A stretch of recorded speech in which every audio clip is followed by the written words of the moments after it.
কথা হচ্ছে আমি কেন জামাতে ইসলামের পক্ষে যাব, কারণ সে কথার শুরুতে বিসমিল্লাহ বলে, সে সালাম দেয়, তার মুখে আল্লাহর রাসূলের সুন্নত আছে, দাড়ি আছে, মাথায় আল্লাহ রাসূলের টুপি আছে, তার লেবাস আল্লাহ রাসূলের সুন্নত অনুযায়ী আছে।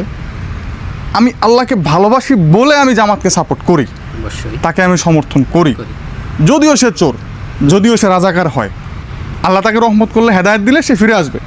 কিন্তু আমি বিএনপিকে কেন সমর্থন করব?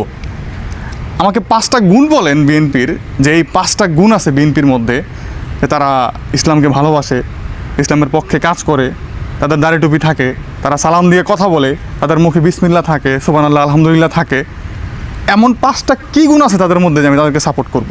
তখন আমি একজন মুসলমান যে নামাজ পড়বে, যে আল্লাহর কথা বলবে, আমি তো তার পক্ষে থাকবো নাকি?